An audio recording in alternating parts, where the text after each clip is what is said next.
ಎಲ್ಲರಿಗೂ ನಮಸ್ಕಾರ. ಅಕ್ಕಮ್ಮ ಅಡುಗೆ ಮನೆಗೆ ಸ್ವಾಗತ. ಇವತ್ತಿನ ರೆಸಿಪಿ ಬಾಳೆಹಣ್ಣಿನ ಸಿಹಿ ಬೋಂಡ. ಈ ಬಾಳೆಹಣ್ಣಿನ ಸಿಹಿ ಬೋಂಡ ತುಂಬ ಚೆನ್ನಾಗಿರುತ್ತೆ, ಮಕ್ಕಳಿಗೂ ಇಷ್ಟ ಆಗುತ್ತೆ, ಮನೆ ಮಂದಿ ಎಲ್ಲನೂ ನಾವು ತಿನ್ಬೋದು, ಅಷ್ಟು ಚೆನ್ನಾಗಿರುತ್ತೆ. ಅದಕ್ಕೆ ಬೇಕಾಗುವ ಪದಾರ್ಥಗಳು: 1 ಬೌಲು ನಾನು ಗೋಧಿ ಹಿಟ್ಟನ್ನು ತೊಗೊಂಡಿದ್ದೀನಿ. ಇದು ಎಷ್ಟು ಬೇಕಷ್ಟು ಹಾಕ್ಕೋಬೇಕು ನಾವು.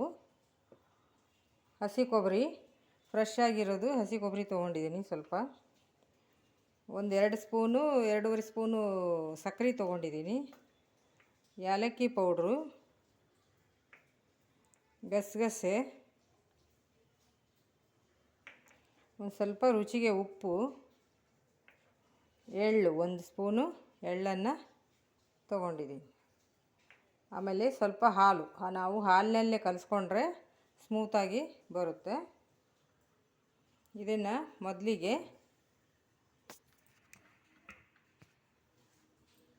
ಸಕ್ಕರೆಯನ್ನು ಹಾಕ್ಕೊಳ್ಳೋಣ. ನಂತರ ಬಾಳೆಹಣ್ಣು ಇರುತ್ತಲ್ಲ, ಆ ಬಾಳೆಹಣ್ಣನ್ನು ಕೂಡ ಹಾಕ್ಕೊಳ್ಳೋಣ. ಮೂರು ಬಾಳೆಹಣ್ಣು ತೊಗೊಂಡಿದ್ದೀನಿ. ನೀವು ಪಚ್ಚ ಬಾಳೆಹಣ್ಣಾದರೂ ತೊಗೋಬೋದು, ಏಲಕ್ಕಿ ಬಾಳೆಹಣ್ಣಾದರೂ ತೊಗೋಬೋದು. ನಿಮಗೆ ಜಾಸ್ತಿ ಕ್ವಾಂಟಿಟಿ ಬೇಕು ಅಂದರೆ ಜಾಸ್ತಿ ನೀವು ಬಾಳೆಹಣ್ಣು ಹಾಕಬೇಕಾಗುತ್ತೆ.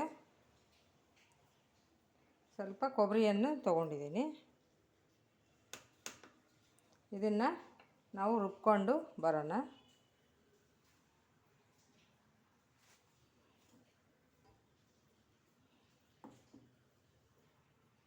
ನೋಡಿ, ಇವಾಗ ರುಬ್ಕೊಂಡು ಬಂದಿದ್ದೀನಿ. ಇದನ್ನು ಒಂದು ತವಕ್ಕೆ ಹಾಕ್ಕೊಳ್ಳೋಣ.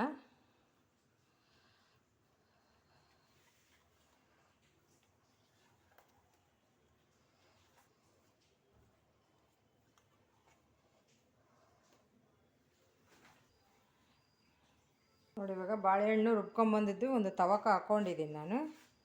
ಇದಕ್ಕೆ ಸ್ವಲ್ಪ ಎಳ್ಳನ್ನು ಹಾಕ್ಕೊಳ್ಳೋಣ. ನಂತರ ಸ್ವಲ್ಪ ಉಪ್ಪು, ರುಚಿಗೋಸ್ಕರ ನಾವು ಹಾಕ್ಕೋಬೇಕಾಗುತ್ತೆ. ನಂತರ ಸ್ವಲ್ಪ ಏಲಕ್ಕಿ, ಗಸಗಸೆ, ನಂತರ ಹಿಟ್ಟು ನಾವು ನೋಡಿಕೊಂಡು ಹಾಕ್ಕೋಬೇಕು.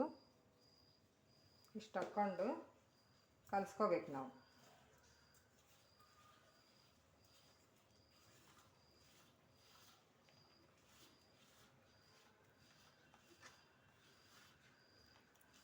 ನೋಡಿ, ಇಷ್ಟಾದ ಇದ್ದರೆ ಸಾಕು. ಚಪಾತಿ ಹಿಟ್ಟಿನಕ್ಕಿಂತ ಸ್ವಲ್ಪ ತೆಳ್ಳಗಿದ್ರೆ ಸಾಕಾಗುತ್ತೆ. ನೋಡಿ, ಈ ಥರ ಇರಬೇಕು.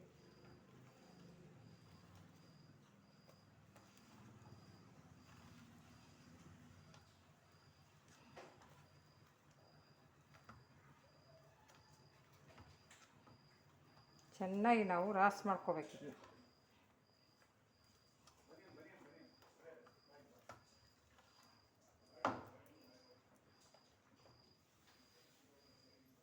ಸ್ವಲ್ಪ ಹಾಲು ಹಾಕ್ಕೊಳ್ಳೋಣ ನಾವು. ಸ್ವಲ್ಪ ಹಾಲು ಹಾಕ್ಕೊಳ್ಳೋದ್ರಿಂದ ಚೆನ್ನಾಗಿ ಬರುತ್ತೆ ಬೋಂಡ. ಬಾಳೆಹಣ್ಣಿನ ಸಿಹಿ ಬೋಂಡ ಚೆನ್ನಾಗಿ ಬರುತ್ತೆ. ಸ್ವಲ್ಪ ಹಾಕ್ಕೊಂಡ್ರೆ ಸಾಕು.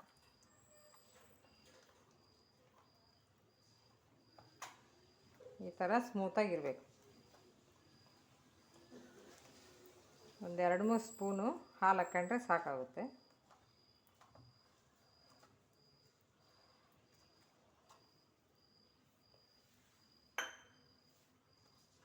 ನೋಡಿ, ಇದನ್ನು ನಾವು ಬೋಂಡ ರೀತಿಯಲ್ಲಿ ಬಿಡೋಣ. ಎಣ್ಣೆ ಕಾಯೋಕೆ ಇಟ್ಕೊಂಡಿದ್ದೀನಿ. ಎಣ್ಣೆ ಕಾದಿದೆ ಇಲ್ಲೋ ಅಂತ ನೋಡೋಣ.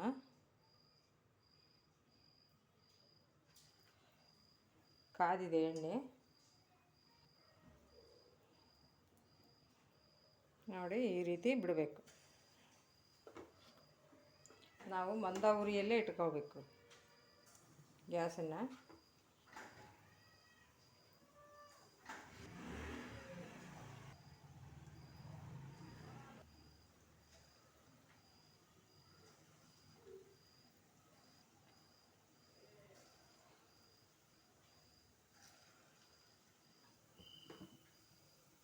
ನೋಡಿ ಈ ರೀತಿ ಮಾಡ್ಕೋಬೇಕು ನಾವು ಬಾಳೆಹಣ್ಣಿನ ಬೋಂಡ.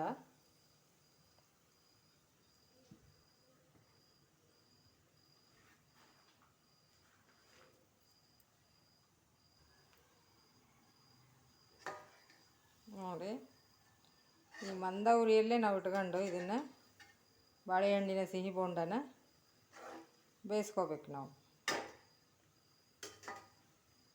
ಒಂದು 2-3 ನಿಮಿಷ ಆದರೂ ಬೇಕಾಗುತ್ತೆ ಇದು ಬೇಯೋದಕ್ಕೆ.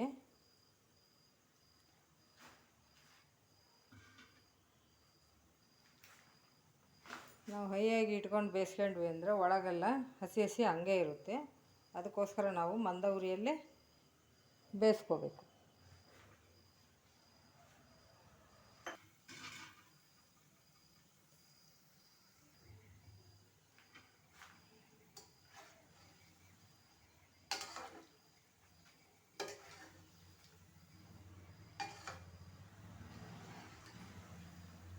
ಇನ್ನೂ ಸ್ವಲ್ಪ ಬೇಯಬೇಕಿದು. ನಾವು ಇದು ಹಿಟ್ಟು ಕಲಸಿದ ಮೇಲೆ ಒಂದು ಅರ್ಧ ಗಂಟೆ ನೆನೆ ಇಡೋದ್ರಿಂದ ಸ್ಮೂತಾಗಿ ಬರುತ್ತೆ ಇದು ಬೋಂಡ, ಬಾಳೆಹಣ್ಣಿನ ಸಿಹಿ ಬೋಂಡ. ಕಲಸಿದ ತಕ್ಷಣ ಮಾಡಿದರೆ ಸ್ವಲ್ಪ ಎಟ್ಟಿ ಬರುತ್ತೆ. ಅದಕ್ಕೋಸ್ಕರ ನಾವು ಹಿಟ್ಟನ್ನು ಸ್ವಲ್ಪ ಹೊತ್ತು ನೆನೆ ಇಟ್ಕೋಬೇಕು, ಒಂದು ಅರ್ಧ ಗಂಟೆ.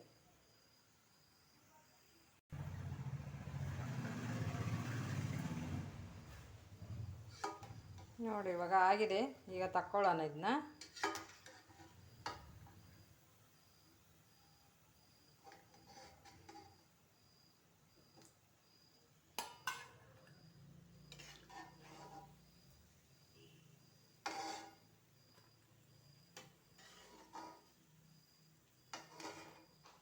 ಆಫ್ ಮಾಡ್ತೀನಿ. ನೋಡಿ ಈ ರೀತಿ ಬರುತ್ತೆ. ನೋಡಿ ಬಾಳೆಹಣ್ಣಿನ ಸಿಹಿ ಬೋಂಡ ಸರ್ವ್ ಮಾಡ್ಕೊಂಬಂದಿದ್ದೀನಿ. ನಿಮಗೆ ಇಷ್ಟ ಆಗಿದೆ ಅಂತ ಅಂದ್ಕೊಂಡಿದ್ದೀನಿ. ಇಷ್ಟ ಆಗಿದ್ದರೆ ಸಬ್ಸ್ಕ್ರೈಬ್ ಮಾಡಿ, ಲೈಕ್ ಮಾಡಿ, ಶೇರ್ ಮಾಡಿ. ನೀವು ಮನೆಯಲ್ಲಿ ಮಾಡಿ, ಚೆನ್ನಾಗಿರುತ್ತೆ. ಮಕ್ಕಳಿಗೂ ಇಂಥ ಚಳಿಗಾಲದಲ್ಲಿ ಬಿಸಿ ಬಿಸಿ ಬೋಂಡ ಕೊಟ್ಟರೆ ತುಂಬ ಖುಷಿಯಾಗಿ ತಿಂತಾರೆ. ಧನ್ಯವಾದಗಳು.